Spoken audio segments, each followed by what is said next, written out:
Alright, welcome to Travel Dairy.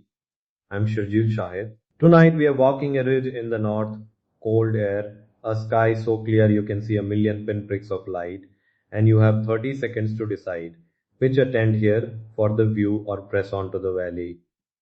In 5 minutes, I'll give you simple star reading tips, quick campsite checks, and respectful low-tech stargazing advice so you can make that call with confidence. Hi, I'm Abdullah, nature lover, and someone who has fallen asleep counting stars more than once. I'll chime in with a short tip or two, and maybe a quick laugh if your tent ends up downhill from a grazing goat. Hook.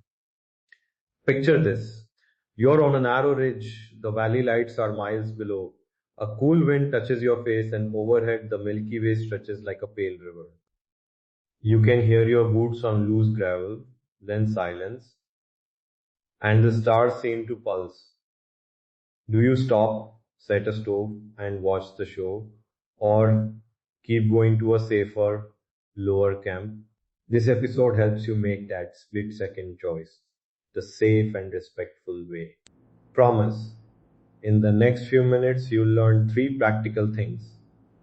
1. How to find north using the night sky without a compass. 2. Low-tech checks to confirm direction on roads and trails. And 3. How to pick a campsite that gives a brilliant view without upsetting local people or wildlife. So, keep your phone as a backup, but let's focus on skills that work when batteries run low. Section 1. Night Sky Basics. First, polar is the North Star. It sits almost fixed in the sky and is your simplest friend. If you can find the Big Dipper, the 4 stars of the bowl, and the 3 of the handle, draw an imaginary line up from the 2 outer stars of the bowl, Dubhe and Merak, and it points to Polaris. Face Polaris and you are facing north. Your right is east, left is west, behind you is south. It's that straightforward. A small tip from my nights on the trails. Before you head into rougher ground, find Polaris and mark a landmark, a distant tree line or rock pile, so you've got a visual reference for north when clouds move in. It saves a lot of guesswork. A quick note about southern indicators. In these latitudes, you won't see the Southern Cross. Instead, once you know north from Polaris, the direction opposite it is south. If you can spot Orion's belt, 3 stars in a neat row, the belt points roughly east-west as it crosses the sky depending on the season. Use those patterns as extra checks, not the only guide. Section 2. Low-tech navigation on roads and trails at night. First rule, don't trust a single cue. Combine the stars with obvious landscape signs. If a trail hugged a river earlier, follow the sound. Rivers almost always lead to larger settlements or main valleys. If you are on a small mountain road, look for reflective markers or painted edges near switchbacks and note the side where the drop is. That can tell you which way the slope faces. Use the moon as a guide too. A bright half moon slit side points toward the sun's direction. Useful if you remember sunset or sunrise orientations. If visibility is poor, find a safe, flat spot and wait for first light rather than guessing downhill in the dark. And remember, your phone compass or a small magnetic compass is the simplest lifesaver. Use it when you can. If you're driving a mountain road at night and want to admire the sky, pull over where a local would stop.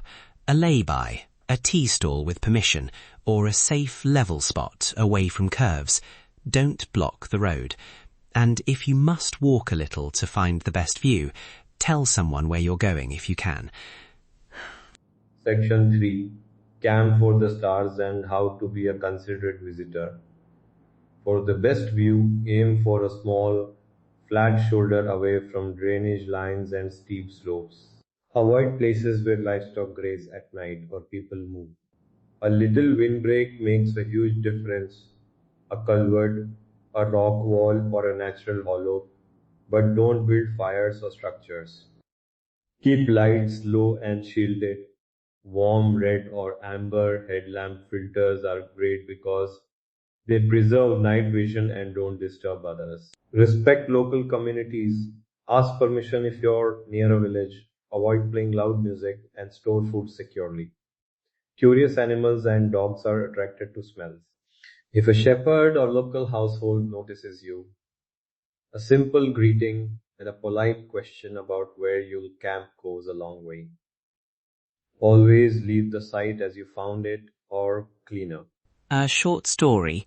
Once, a family invited a few of us to share tea after as we asked before camping on a slope near their village.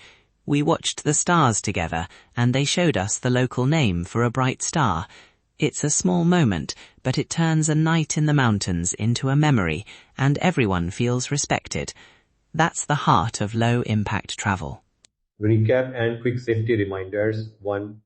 Use Polaris and the Big Dipper to find north. Face Polaris to orient yourself. 2. Combine sky cues with sound, river lines, and road markers. When in doubt, stop and wait for daylight. 3.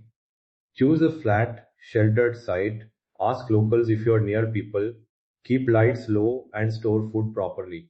Carry a compass or phone backup. Travel with company when possible. And check the weather before you head out. For detailed route notes, packing checklists, and printable star charts for northern Pakistan, visit the Travel Diary website. There's a page linked to this episode with maps and a short checklist to tuck in your pocket before a mountain night. If you enjoyed this rapid guide, there's more in the archive, short practical episodes for safe, memorable trips. If you liked tonight's little sky tour, please subscribe and share it with a friend who loves nights under the mountains. And if you try these tips, tell us what star names you learned. We love hearing those stories. Safe travels, and may your camps be wind sheltered and your skies clear.